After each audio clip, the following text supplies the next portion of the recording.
오늘 함께 보실 말씀은 에베소서 2장 19절부터 22절입니다. 같이 읽을까요? 그러므로 이제부터 너희는 외인도 아니요 나그네도 아니요 오직 성도들과 동일한 시민이요 하나님의 권속이라. 너희는 사도들과 선지자들의 터 위에 세우심을 입은 자라. 그리스도 예수께서 친히 모퉁이 돌이 되셨느니라. 그의 안에서 건물마다 서로 연결하여 주 안에서 성전이 되어가고 너희도 성령 안에서 하나님이 거하실 처소가 되기 위하여 그리스도 예수 안에서 함께 지어져 가느니라. 아멘. 우리가 지금 에베소서를 계속 고백하면서 나누는 그 핵심 주제는 뭐라고 써 있습니까? 한번 읽어볼까요? Who we are in Christ. 같이 해볼까요? Who we are in Christ. 이 말은 무슨 말이에요? 내가 혹은 우리가 예수 안에서 어떤 존재인가에 대한 고민을 하고 있는 겁니다. 이제 에베소서 2장에 보면은 우리가 원래는 어떤 존재였냐? 본질상 진노의 자녀. 1절에 나오죠. 에베소서 2장 1절에 보면 우리가 어떤 존재예요? 본질상 진노의 자녀죠. 우리는 본질상 진노의 자녀인데 우리가 이 진노의 자녀인 상태에서 우리가 그 다음 단계로 가요. 어떤 단계냐? 예수 그리스도를 만나는 단계로 갑니다. 그래서 5절을 한번 보시면 허물로 죽은 우리가 그리스도와 함께 다시 살아납니다. 그래서 이미 우리는 본질상 진노의 자녀여서 죽음, 지옥에 갈 수밖에 없는 존재지만 예수 그리스도께서 우리를 살려줘요. 이 살려주신 다음 단계가 뭐라고 그랬어요? 다음 단계가 우리가 지난주에 나눈 화목이에요. 화목. 유대인과 이방인이 하나 되지 못했던 상태에서 예수 그리스도가 하나님과 우리를 화목하게 하시고 당신과 나를 화목하게 하시기 위해서 오셨다. 그래서 바울은 새 사람이 되어서 연합해야 된다고 하는데 오늘 19절에 보면 바울이 이 다음 장르, 그러니까 지금까지 보지 못했던 다음 레벨로의 전개가 시작됩니다. 그 다음 레벨이 뭐냐? 이겁니다. 너희는 외인도 나그네도 아니라 어떤 사람들이다?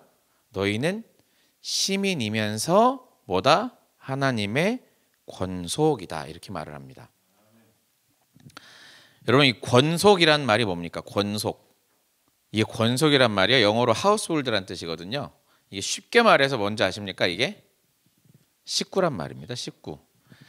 이 권속이란 말이 이게 성경이 어려워서 그렇지 이거를 새 번역에서는 그냥 가족이라고 했어요.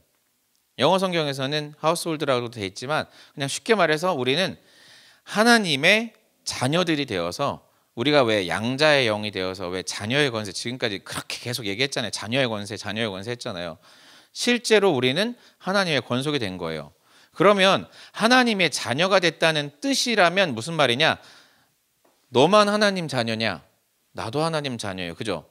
그래서 우리 모두가 같은 부모인 하나님을 아비로 두고 있다면 우리는 서로 형제와 자매여야 되는 거죠.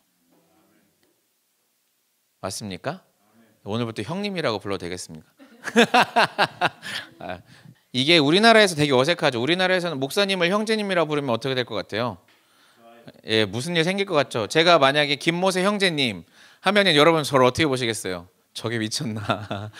이제 제가 막가지 하는 거구나 라고 생각을 할 텐데, 여러분이 외국을 나가시면 가끔 충격적인 상황들을 봅니다. 어떻게 하냐? 아주 큰 교회의 담임 목사님인데 자기를 어떻게 소개해요? 저는 안녕하세요 하면서 서로 이 사람은 뭐 브라더 스티브입니다. 그래요. 그러면 한참 얘기하다 보면은 뭐 스티브 형제님이랑 얘기하는 줄 알았는데 나중에 알고 봤더니 이 사람이 누구예요? 시니어 패스터인 거예요. 그런 경우들이 있죠, 외국에서는. 근데 우리나라 정서상은 아직 그 우리 장유 유서와 이 유교적 문화에서는 납득할 수도 없고 용납할 수도 없지만 사실은 성경 안에서 가장 멋진 서로의 호칭은 브라더, 시스터겠죠. 형제요. 다시 한번 옆에를 보시고 한번 말씀해 보실까요? 형제요. 목사님한테 형제 할 수 있습니까? 예, 영어로, 그래서 이거는 이제 여담인데 영어로 목사님을 표현하는 단어가 몇 가지가 있는데 3가지가 있어요. 레버런, 그죠? 그다음에 미니스터, 그다음에 패스터. 그리고 이 3가지 단어의 뜻이 어떻게 되냐? 레버런은 뭐냐? 존경하는 뭐 이런 말이 들어 있어요. 그다음에 이제 미니스터 하면은 우리 교회의 섬김이입니다. 뭐 이런 말이 되고 섬기는 사람. 장관도 미니스터고 패스터는 뭐예요? 우리 교회 목자입니다라는 뜻인데 이 얘기를 굳이 왜 하냐? 이제 레버런이라고 할 때는 이미 그 안에 권위 의식이 들어갑니다. 그래서 그런 말을 안 쓰는 교회들도 있어요. 그래서 가장 멋진 말은 사실은 패스터입니다. 패스터는 뭐예요? 양을 치는 사람이죠. 정말 여러분들이 서로에게 브라더가 되고 패스터가 될 수 있는 그런 교회가 되었으면 좋겠습니다. 누가 레버런이 될 수도 있지만 이런 얘기는 다음에 또 우리가 재밌게 쉐어링을 통해서 한번 해볼게요. 자, 그러면 같은 권속입니다. 하나님께서 한 아비로부터 같은 자녀들이 됐으니까 우리가 이제 브라더 앤 시스터예요. 여러분, 형제라고 다 형제입니까? 형제면은 뭐 끝까지 사랑합니까? 자매라고 끝까지 사랑해요? 안 그런 사람들도 많잖아요. 서로 전쟁과 가장 많이 싸우는 것들이 뭐 돈 때문에 싸우고 이제 연을 끊고 뭐 그런 일들을 많이 보는데 형제라고 자매라고 다 화목할 수는 없습니다. 성경에도 나와 있죠. 물론 배가 다른 형제들이긴 했지만 성경에도 동생을 무참하게 납치해서 이제 고문하고 멀리 모진 곳으로 팔아버리는 일이 나옵니다. 요셉의 얘기죠. 특별한 얘기도 아니에요. 성경에서도 수많은 형제 자매들의 반목이 나옵니다. 피를 섞고 한 아비에게서 난 인간들도 그럴진데 눈에 보이지 않는 영적인 세계의 아버지가 같다고 우리가 화목을 이루는 게 쉽습니까? 어렵습니까? 솔직한 이야기 감사합니다. 어려워요. 쉽지 않아요. 가족 안에서도 잘 안 되는 게 우리의 삶인 것 같습니다. 그럼 그렇다고 우리가 포기해야 되느냐? 포기해야 되나요? 포기하면 쉽죠. 근데 포기하면 돼요, 안 돼요? 포기하면 안 됩니다. 그래서 오늘도 우리는 이렇게 예배당에 나와서 예배를 드리고 있지 않습니까? 포기하지 않아 보려고. 자, 이제 바울 이야기에는 이 권속들이 하는 것이 무엇인가 한번 살펴봅시다. 자, 본문으로 다시 돌아가서 20절입니다. 20절 시작. 너희는 사도들과 선지자들의 교회에 세우심을 입은 자라 그리스도 예수께서 친히 모퉁이 돌이 되셨느니라. 자, 여기서부터 아주 재밌는 비유가 나오는데요. 바울은 이 권속이 된 사람들이 형제가 된 사람들, 형제와 자매로서 이제 하나님 안에서 다시 가족으로 맺어진 사람들이 가야 할 길을 뭘로 표현하고 있냐? 건물로 표현하고 있습니다. 여기부터 이제 건물에 대한 이야기가 나와요. 여러분, 건물을 지으려면 처음에 뭐를 해야 되죠? 이렇게 지나가다가 뭐 원룸을 공사한다. 요즘 가장 흔하게 공사하는 게 원룸이잖아요. 빌딩을 올려보셨잖아요. 그죠? 내 빌딩이 올라가요. 내 아파트 청약에 당첨된 내 아파트가 올라가요. 뭐부터 시작하죠? 뭐부터 시작하죠? 청약부터. 청약을 지금 했습니다. 우리가 청약을 해서 권속이 됐으니까 그 다음 이제 뭐부터 해야 되죠? 땅을 파야 됩니다. 그죠? 많은 분들이 지금 외쳤어요. 땅을 파야 된다고. 그죠? 땅을 파요. 땅을 파서 뭐를 만들어요? 기초를 만듭니다. 그래서 표지판도 위에 보이는 표지판은 이렇게 덜렁덜렁거리지만 표지판 밑에 콘크리트가 요만한 콘크리트가 주춧돌이라는 게 놓이죠. 그 기초라는 게 놓여야 되는데 그 기초가 뭡니까? 그 기초가 반석. 예, 맞습니다. 그러면 어떤 반석 위에 우리가 이 건물을 세워야 되느냐? 마태복음 16장 18절 같이 읽어볼까요? 시작. 또 내가 내게 이르노니 너는 베드로라. 내가 이 반석 위에 내 교회를 세우리니 음부의 권세가 이기지 못하리라. 아멘. 그 평평한 돌이 이겁니다. 반석이에요. 그래서 우리는 교회의 근본이, 교회의 바탕이 베드로라고 말합니다. 아멘. 자, 여기서 아멘을 하면 어떻게 되냐? 이제 카톨릭이 되는 거예요. 무슨 말이냐? 사람 위에 교회가 세워진다? 아니에요.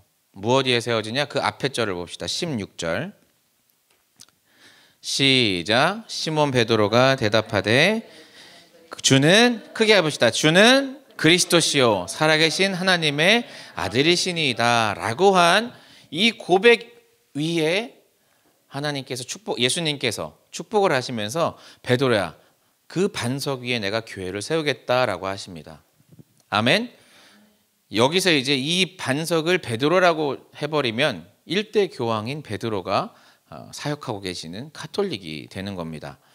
우리는 이 믿음의 신앙의 고백 위에 반석 위에 건물을 세워가는 겁니다.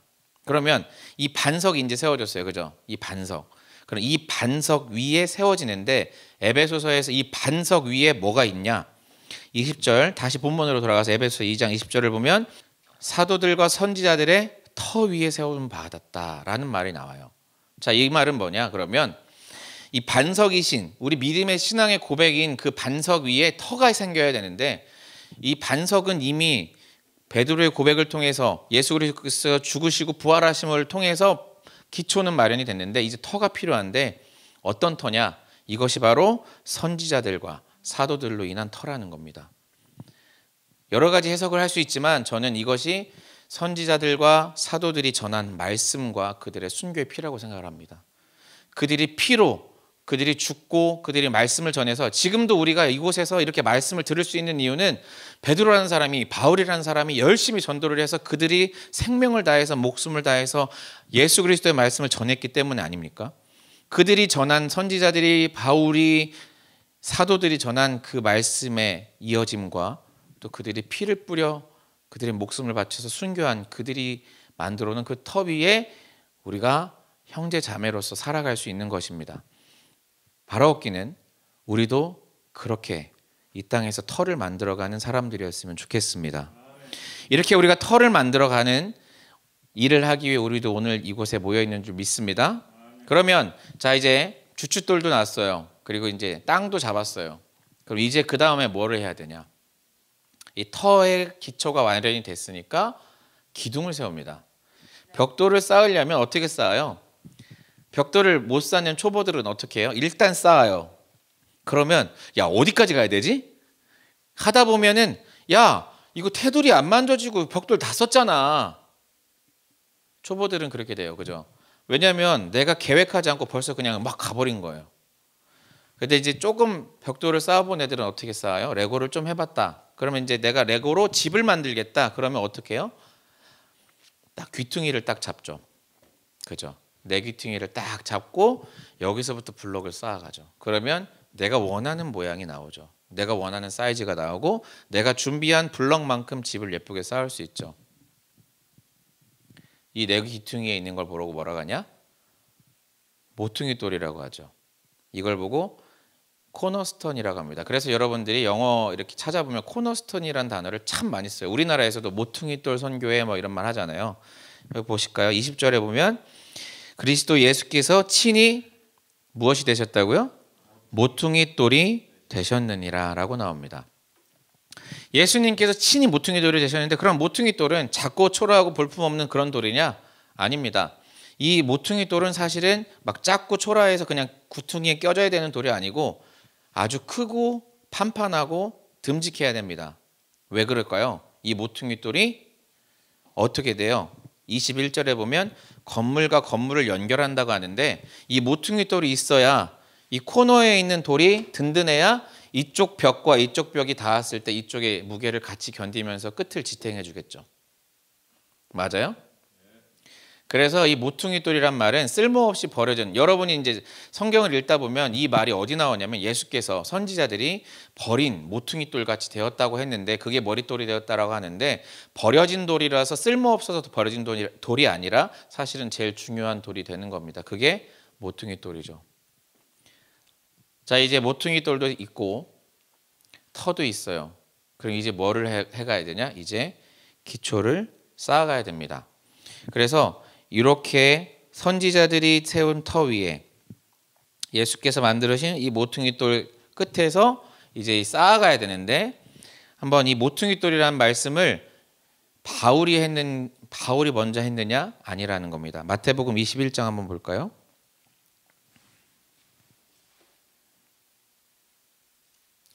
마태복음 21장 42절입니다. 같이 읽어보겠습니다. 시작. 예수께서 이르시되 너희가 성경에 건축자들이 버린 돌이 모퉁이의 머릿돌이 되었나니 이것은 주로 말미암아 된 것이요 우리 눈에 기이하도다 함을 읽어본 일이 없느냐. 자, 이 말이 무슨 말이냐면 돌이 버려졌기 때문에 쓸모없는 돌이라는 얘기가 아니라 이 돌이 모퉁이 돌로 가장 귀중하게 쓰인 돌이 되었다는 이야기입니다. 그리고 이 말은 복음을 경홀히 여긴 사람들에게 경고하신 예수님의 메시지였습니다. 유대인을 포함해서. 자, 이제 이 모퉁이 돌과 터가 있고 이 위에서 이제 이렇게 세워져 가는데 여기서 이제 보세요. 이제 각 벽들이, 각 건물들이 이 모퉁이 돌을 중심으로 세워져 갑니다. 그렇죠? 자, 그러면 여기 계신 분들이 한 명 한 명 한 명이 각자의 건물들을 세워가는데 이 각자의 건물들의 가장 핵심이 뭐라는 거예요? 모퉁이 돌이라는 거죠. 그러면 이 모퉁이 돌이라는, 그래서 예수님이라는 그 기초 안에서 우리가 각자의 건물을 세워가는 거예요. 그런데 그 각자의 건물이 세워지는데 그 각자의 건물들이 연결되어 있대요. 도대체 무슨 말이냐라고 생각할 수 있습니다. 자, 돌이 있어요. 돌이 모퉁이 돌이고 그 모퉁이 돌로 인해서 각자의 건물들이 세워진다는 얘기를 하고 있어요. 뭘 만드는 겁니까? 마을. 이게 마을이라고 하면 한 다다음 설교쯤에 연결은 돼요. 마을. 이따가 마을이라고 한 번 더 해주세요. 뭐를 만드는 겁니까 도대체? 에베소서 2장 21절 봅시다. 시작. 뭐를 만들어요? 서로 연결하여, 따라해 보시죠. 주 안에서 성전이 되어가고. 성전을 만든대요. 성전을. 자, 그러면 저 보세요. 성전을 만든다. 여러분, 우리 교회가 리모델링을 했어요. 성전을 만들었어요. 그죠? 이게 성전을 만든 거잖아요. 그죠? 왜 만들었어요? 다시 성전을 만들었잖아요. 왜 만들었어요? 우리 그렇게 생각해요. 예배 드리려고. 우리가 교회를 짓는다고 할 때 우리는 어떻게 생각하냐? 우리가 여기를 편리하게 뭔가 이용하기 위한 어떤 공간. 우리는 어떤 예배라는 어떤 툴, 예배라는 어떤 기능, 펑션을 하기 위한 툴로 생각하고 이 건물을 유틸리티로, 기능으로 짓죠. 건물로, 기능으로 생각하고 이걸 짓는다고요. 그런데 다음 절에 뭐라고 나오냐? 너희도 성령 안에서 하나님이 거하실 처소라고 나옵니다. 이걸 보고 뭐라고 하냐? 쉐키나 영광. 거함, 하나님의 영광이 거한다라는 말을 하는데 쉐키나 하나님이 거하시는 처소냐 아니냐의 개념인 거예요. 그럼 지금까지 열심히 공사를 해서 예배 드리려고 공사를 했잖아요. 그러면 잘못 지은 겁니다. 왜 지어요? 그곳에 하나님이 계시게 하기 위해서. 그곳에 하나님이 임재하시게 하기 위해서 성전을 짓는 겁니다. 그러면 지금 여러분 각자 한 명 한 명을 모퉁이 돌의 지지를 기대어서 나라는 건물을 지어간다는 것, 여러분이 개인의 건물을 지어간다는 건 뭐냐? 여러분 한 명 한 명이 하나님이 거하실 만한 처소가 되느냐의 문제인 거예요. 그래서 예수님이라는 기초돌, 주춧돌, 모퉁이돌이 없으면 애초에 이 건물은 시작조차 되지 않는 거예요. 그런데 우리는 어떻게 하냐? 예수님 없이도 아주 건물을 잘 짓죠. 예수님 없어도 돼요. 우리는 아주 팬시하고 근사한 건물들을 늘 지어요. 여러분, 이 성경이 이 메시지가 보내진 지역이 어디냐? 에베소예요. 에베소에 뭐가 있었는지 아십니까? 아르테미스. 제가 아데미라고 했잖아요. 아데미라는 여신의 신전이 있었는데 그 신전이 얼마나 컸냐면 세계 7대 불가 사이에 들어갔다고 그래요. 각각 여러분 그리스 로마의 신화에 나오는 각각 그 신들이 있죠. 그 신들도요. 지초소가 있어요. 아주. 그러니까 이 당시에 유대인들, 이스라엘들, 이방인들이 바울이 말한 이 처소를 지어간다는 이야기를 들었을 때 이들이 받은 생각은 여러분의 생각하고는 좀 다릅니다. 그들은 실제로 신전이 신이 거하는 곳이라고 생각하고 지었거든요.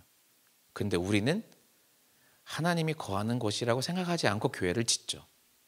그냥 일단 짓죠. 거기서 뭘 하려고 짓냐? 뭐 율동을 하기 위해서 벽에 거울도 좀 있어야 되고, 뭐 예배를 편하게 드리기 위해서 LED도 설치를 해야 되고, 뭐 시스템도 좋아야 돼요. 왜요? 우리가 예배 봐야 되거든. 그 말이 틀리진 않아요. 예배를 통해서 하나님의 영광을 경험해야 되는 건 맞지만 주객이들 전도되어 있을 때가 많았다는 거예요. 그럼 우리 자신은 어떻냐? 우리 자신을 하나님이 기뻐하시는 거룩한 산 제물로 드리라. 뭐 다 알아요. 다 아는데 실질적으로 이런 건물에 대한 이야기를 벌써 내가 하나님이 기뻐하시는 무언가로 만들어져야 된다고 생각할 때 나는 내 안에 예수님이, 내 안에 하나님이 계셔야 된다고 생각하는 것이 아니라 어떻게 생각해요? 내가 어떤 크리스찬으로서의 기능을 할 것인가에 대한 고민을 하죠. 펑션에 대한 고민을 한단 말이에요.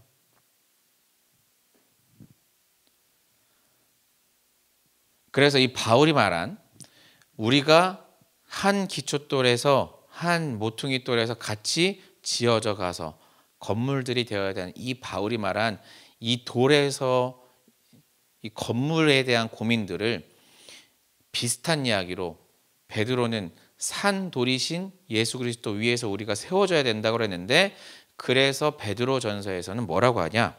이렇게 말합니다. 같이 고백할까요? 너희는 택하신 족속이요 왕 같은 제사장들이요 거룩한 나라요.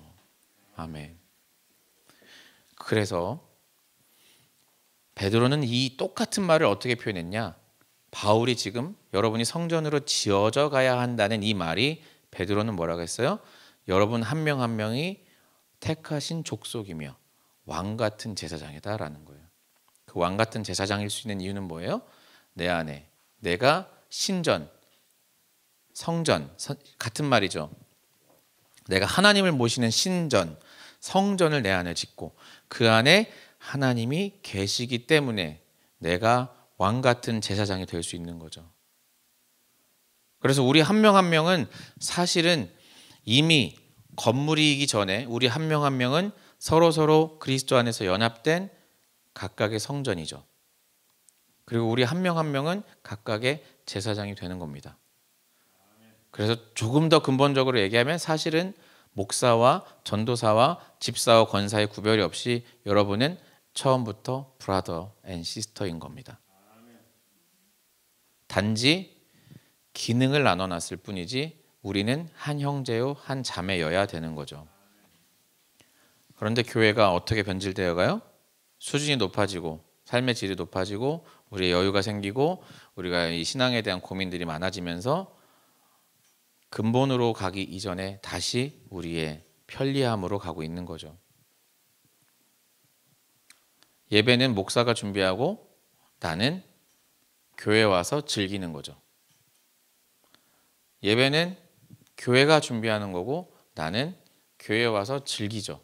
그걸 보고 우리는 문화적 크리스찬이라고 하죠. 사실은 나 한 명 한 명이 교회이며 나 한 명 한 명이 제사장인 겁니다. 이 거한다, 하나님이 거하신다, 하나님이 거하신다라는 개념을 여러분 어떻게 이해하십니까? 하나님이 거하신다. 여기서 문제가 또 생길 수 있어요. 그러면 하나님을 내 안에 모셨다. 그럼 끝이에요? 어떻게 모실 수 있어요? 이렇게 모실 수 있어요. 어떻게요? 건물을 잘 짓고 방을 많이 만든 다음에 뒷방을 하나 만들어놔요. 그리고 하나님을 거기 여기 모시고 문을 닫아 놓을 수도 있어요. 어떻게 하는 게 거하는 거냐? 하나님이 내 안에 처소를 마련하신다는 뜻은 어떤 말이냐? 어떤 말일까요? 그리고 요한복음에서 이런 개념들을 좀 찾아볼 수 있습니다. 요한복음 10장을 한번 볼까요? 요한복음 10장에 보면 예수님이 25절에 보면 이렇게 말씀을 하십니다. 이제 유대인들이 예수님께서 수전절에 예루살렘 성전 솔로몬 행각을 이렇게 거닐고 있는데 유대인들이 막 쫓아와요. 예수님 물어볼 게 있습니다. 당신이 진짜 메시아가 맞습니까? 막 따져요 유대인들이. 예수님 뭐라고 그러시냐면 25절에 이렇게 말해요. 예수께서 대답하시되 내가 너희에게 말하였을 때 믿지 아니하는도다. 내가 내 아버지의 이름으로 행하는 일들이 나를 증거하는 것이다. 내가 지금 하나님의 이름으로 행하고 있지 않냐. 그 아버지란 표현을 씁니다. 그러니까 유대인들에게는 이 하나님 아버지가 얼마나 중요해요. 그러니까 막 이렇게 막 부글부글 하는데 예수님이 마지막에 뭐라고 하냐? 30절에 이렇게 말씀을 하십니다. 뭐라고요? 나와 아버지는 하나다 라고 말해요. 유대인들의 눈이 뒤집힐까 안 뒤집힐까요? 뒤집혀버려요. 그리고 예수님을 막 죽이고 싶어 합니다. 예수님을 죽이고 싶어 하는데 33절에 보면 이렇게 말해요.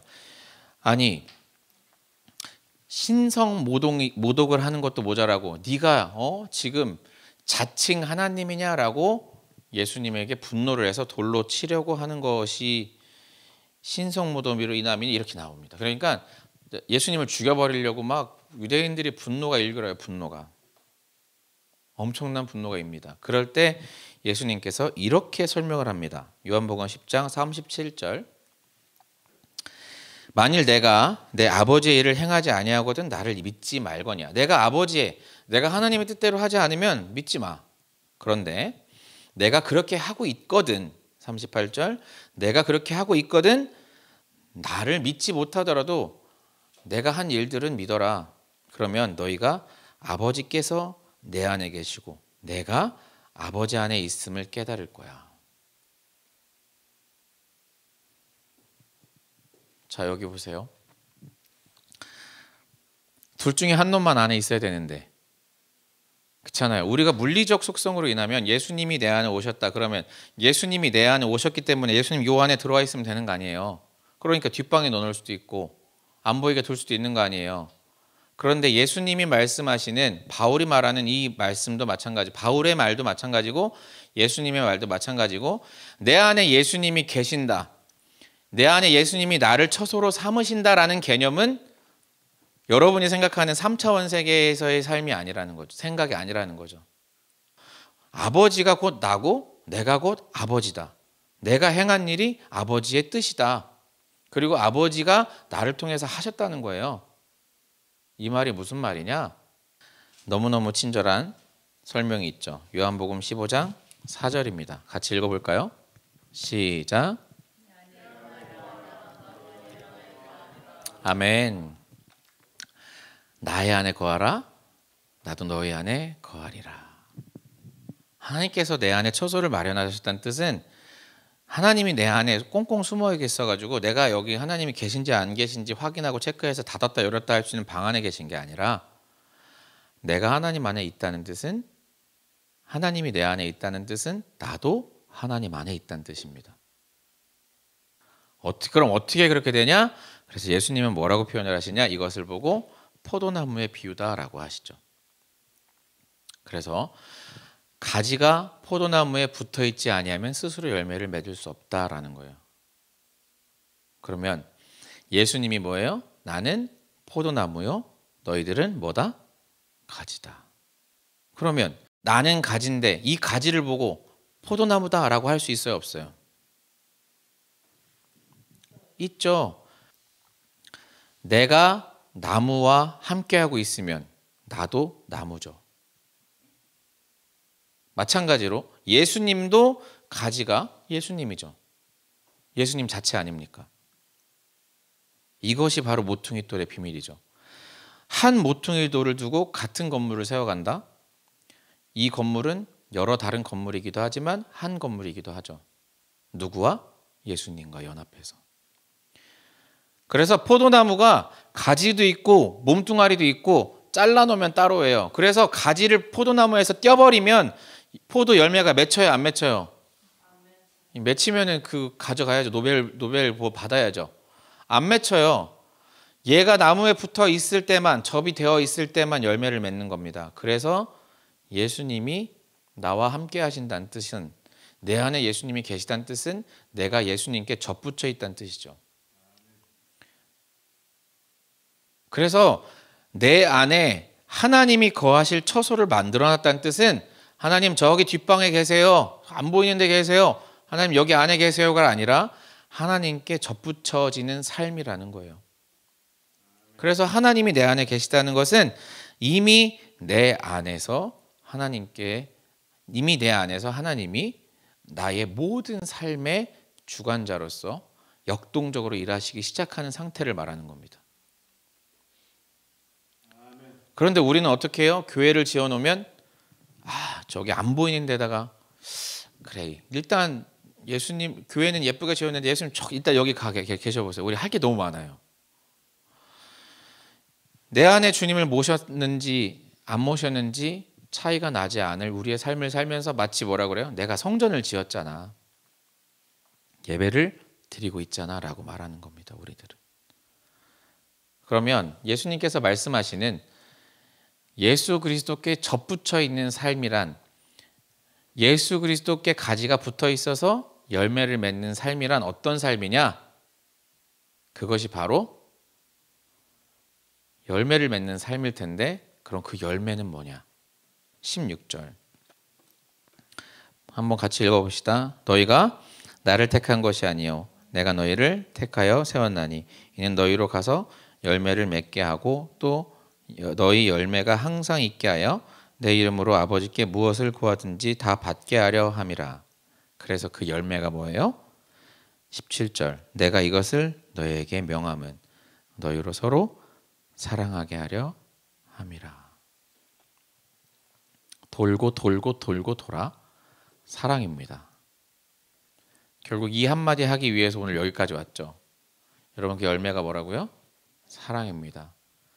그래서 사랑하지 않으면 여러분은 예수님 안에 붙어있지 않을 수도 있는 겁니다.